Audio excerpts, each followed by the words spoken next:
Hello गाइजहरू, आज चाहिँ हामी यहाँनिर गढी 4 मा रहेको यहाँनिर मनोकामनाको डाँडा चढ्दैछौँ। चढ्दाखेरि चाहिँ मलाई धेरै थके जस्तो लागिरहेको छ अनि हाम्रो यतापट्टि बानी हुनुहुन्छ।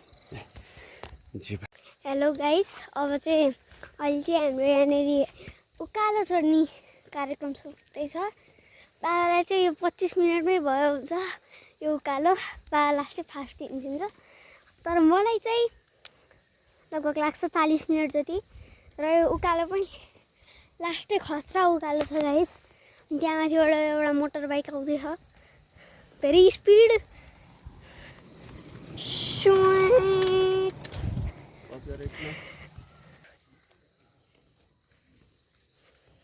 र यहाँ तपाईहरु देख्न सक्नुहुन्छ, यहाँ पानीको ट्याङ्की पनि रहेको रहेछ। यो चाहिँ अलि नयाँ बनेको जस्तो लाग्यो होइन मलाई चाहिँ।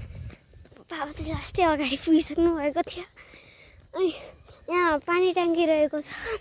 र आज चाहिँ मेरो स्कुल बिदा भएको हुनाले म यहाँनिर बाबासँग मर्निङ वाक आएको छु।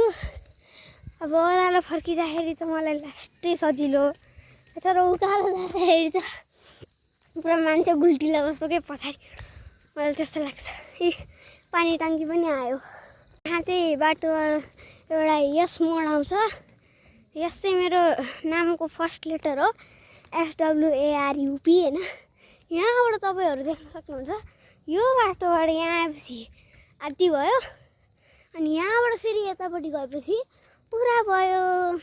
यो चाहिँ यस्तो एस मोडको पहिलो प्रतीक्षालय रहेछ। यहाँ रेस्ट गर्ने ठाउँ रहेछ। यो चाहिँ यहाँ चाहिँ यो प्रतीक्षालयबाट आएको सबै फोटोहरू यहाँ टिपेर राखेको रहेछ।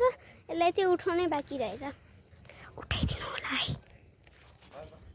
यो चाहिँ यहाँ पानी बगेर आइरहेको छ।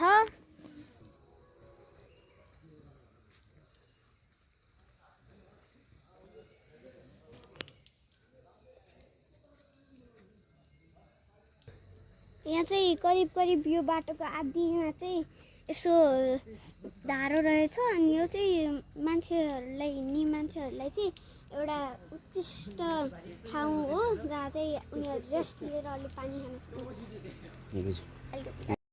यहाँ चाहिँ हेटौडा बजार सहित पाथिभारा मन्दिर पनि रहेको छ।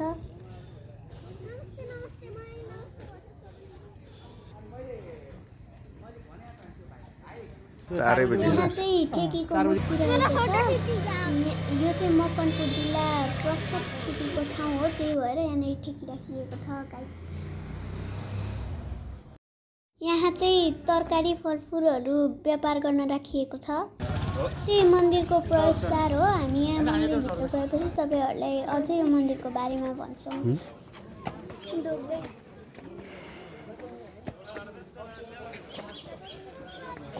यो चाहिँ मनोकामना मन्दिर हो। यसको साइडतिर चाहिँ सानो अरू गणेश मन्दिरहरू रहेको छ। हामी चाहिँ अब मन्दिर घुम्दै मन्दिरको बारेमा भन्न गइरहेका छौँ। तपाईँहरूले गोर्खा मनोकामनाको मन्दिरको बारेमा धेरै सुन्नुभएको होला। हेटौडाको मनोकामना गोर्खा मनोकामनाको बहिनीको रूपमा पूजा गरिन्छ। यी कुराहरू मलाई मेरो बुवा आमाले भन्नुभएको हो।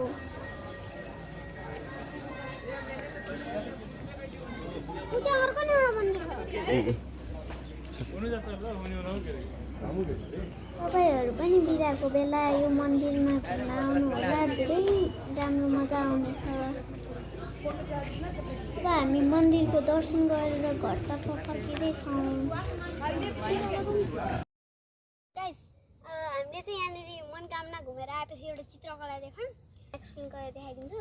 यो चाहिँ एउटा रुख हो जुन चाहिँ यतापट्टि उपस्थित छ, अहिले काटिसकेको छ। यो रुख रहेको छ। अनि यो विशाल रुख चाहिँ यो विशाल रुख चाहिँ यो होइन। अनि यहाँनिर मान्छेहरू छ, ठ्याक्कै यिनीहरू दुइटाको बिचमा यहाँनिर यतातिर दुईजना मान्छे खेल्दैछ। अनि यो चाहिँ थाहा भएन यो चाहिँ के हो। यतापट्टि चाहिँ चराहरू पनि थियो यतापट्टि त्यही हो यो ट्रेनको चाहिँ कला